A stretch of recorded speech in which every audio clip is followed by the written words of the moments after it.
आज आपण कुठलेही डाळ तांदूळ भिजत न घालता अगदी इन्स्टंट पद्धतीने हा डोसा बनवतोय। मुलांच्या टिफिनसाठी देखील तुम्ही हा डोसा देऊ शकतात। 3 ते 4 तास अगदी कुरकुरीत राहतो। इकडे मी एका मिक्सरच्या भांड्यामध्ये 1 वाटी बारीक रवा घेतला। बारीक रवा नसेल जाड रवा घेतला तरी चालेल। यामध्ये अर्धी वाटी गव्हाचं पीठ, अर्धी वाटी तांदळाचं पीठ, तांदळाचं पीठ नसेल तर ज्वारीचं पीठ घातलं तरी चालेल, अर्धी वाटी पोहे, 1 चमचा साखर, हे सगळं छान बारीक असं वाटून घेतलं। हे पीठ स्टोअर करून ठेवलं तरी चालतं। सकाळच्या घाईगडबडीच्या वेळेस मुलांना आपण याचे पटकन डोसे काढून डब्याला देऊ शकतो। एका मोठ्या भांड्यामध्ये हे पीठ मी आता काढून घेते। पोहे खायचे 5 ते 6 चमचे तेल मी इथे कडकडीत गरम करून घेतलं। या पिठावर कडकडीत असं तेल ओतायचं। सुरुवातीला चमच्याने मिक्स करून घेऊ, नंतर हाताने छान याला मिक्स करून घेऊ। सगळ्या पिठाला छान तेल लागलं पाहिजे। असं वरून गरम करून तेल टाकलं तर डोसे अगदी कुरकुरीत होतात। यामध्ये आता 1 मोठी वाटी भरून दही घातलं।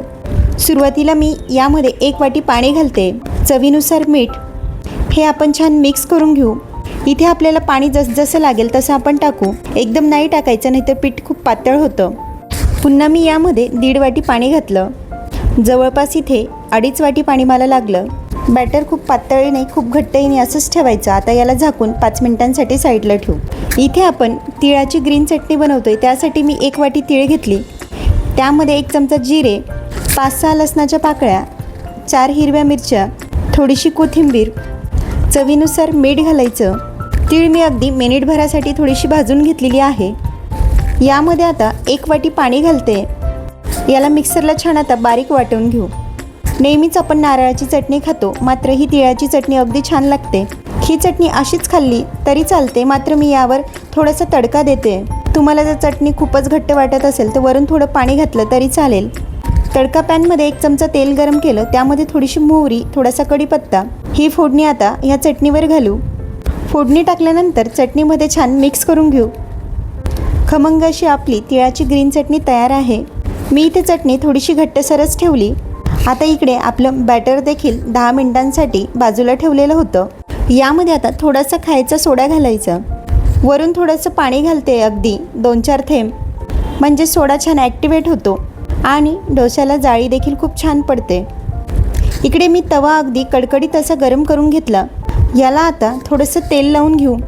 तेल पूर्ण तव्याला छान पसरवून घेऊ। गॅस मी इथे फास्ट ठेवलेला आहे। यावर आता थोडंसं पाणी शिंपडू। एका टिश्यू पेपरने आता हे छान पुसून घ्यायचं। असं केल्याने डोसा जो असतो तो अजिबात तव्याला चिटकत नाही। गॅसची फ्लेम आता मध्यम करायची। आता परत यावर तेल टाकायची गरज नाही। आता तुम्हाला हवं तेवढे तुम्ही डोसे छोटे मोठे काढू शकतात। मी इथे 1 चमचा बॅटर तव्यावर घातलं। चमच्याच्या साहाय्यानेच त्याला छान गोल गोल असं फिरवून घेते। गॅसची फ्लेम मध्यम ठेवायची, म्हणजे डोसा अगदी छान कुरकुरीत आणि सगळ्या बाजूने छान असा कलर येतो। डोसा छान मी इथे पसरवून घेतला। वरच्या बाजूने पीठ थोडंसं कोरडं होत आलं की यावर थोडंसं तेल घालायचं। चमच्याच्या साहाय्याने तेल संपूर्ण डोश्याला छान लावून घेऊ, म्हणजे डोसा अगदी कोरडा होत नाही आणि तव्याला देखील चिटकत नाही। 5-7 मिनिटानंतरच आपला डोसा अगदी छान असा खरपूस असा भाजला गेला। याच पद्धतीने आता राहिलेले सगळे डोसे काढून घेऊ। तुम्हाला हवं तर तुम्ही चटणीसोबत खा, सांबारसोबत खा, खूप छान लागतो।